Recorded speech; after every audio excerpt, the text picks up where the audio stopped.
ನಮಸ್ಕಾರ, ನೀವು ನೋಡ್ತಾ ಇದ್ದೀರಾ ನ್ಯೂಸ್ ಫಸ್ಟ್ ಲೈವ್. ನಾನು ಸಬಾ ಹಕೀಂ. ಪ್ರಮುಖ ಸುದ್ದಿಗಳನ್ನ ನೋಡೋಣ. ಮೊದಲಿಗೆ ಹೆಡ್ಲೈನ್ಸ್. ಲೋಕಸಭಾ ಸಮರಕ್ಕೆ ಬಿಜೆಪಿ ಅಭ್ಯರ್ಥಿಗಳ ಪಟ್ಟಿ ಫೈನಲ್. ನಿನ್ನೆ ನಡೆದ ಸಭೆಯಲ್ಲಿ ರಾಜ್ಯದ 17 ರಿಂದ 22 ಕ್ಷೇತ್ರದ ಟಿಕೆಟ್ ಕನ್ಫರ್ಮ್. ಪ್ರತಾಪ್ಗೆ ಟಿಕೆಟ್ ಮಿಸ್, ಯಡಿಯೂರ್ ಒಡೆಯರ್ಗೆ ಮೈಸೂರು ಫಿಕ್ಸ್.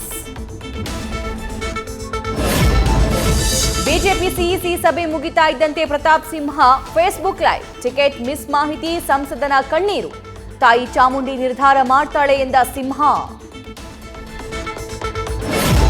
ದಳಪತಿಗಳ ತೆಕ್ಕೆಗೆ ಸಕ್ಕರೆ ನಾಡು ಮಂಡ್ಯ ಮೈತ್ರಿ ಟಿಕೆಟ್. ಜೆಡಿಎಸ್ಗೆ ಭದ್ರಕೋಟೆ ಬಿಟ್ಟು ಕೊಡಲು ಬಿಜೆಪಿ ಹೈ ಅಸ್ತು.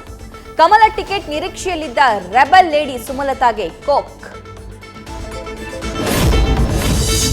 ಲೋಕ ಕದನಕ್ಕೆ ಹೈ ವೋಲ್ಟೇಜ್ ಕ್ಷೇತ್ರವಾದ ಬೆಂಗಳೂರು ಗ್ರಾಮಾಂತರ. ಲೋಕ ಅಖಾಡದಲ್ಲಿ DK brothers versus HDK family fight. Nikhil ಸೋಲಿಗೆ ಸೇಡು ತೀರಿಸಿಕೊಳ್ಳಲು ದಳಪತಿಗಳು ಸಿದ್ಧತೆ. ಬಿಗ್ ಬಾಸ್ ಸ್ಪರ್ಧಿ ವರ್ತೂರು ಸಂತೋಷ್ಗೆ ಮತ್ತೆ ಸಂಕಷ್ಟ. ಹಳ್ಳಿಕಾರ್ ಒಡೆಯ ಬಿರುದಿಗೆ ಮತ್ತೆ ಎದುರಾಯಿತು ಕುತ್ತು. ಲೀಗಲ್ ನೋಟಿಸ್ ಕೊಟ್ಟ ಹಳ್ಳಿಕಾರ್ ಸಂರಕ್ಷಕ ಕಲ್ಲಹಳ್ಳಿ ರವಿ ಪಟೇಲ್. ನ್ಯೂಸ್ ಫಸ್ಟ್ ನಿರ್ಭೀತಿಯಿಂದ ನಿಮ್ಮ ಪರವಾಗಿ.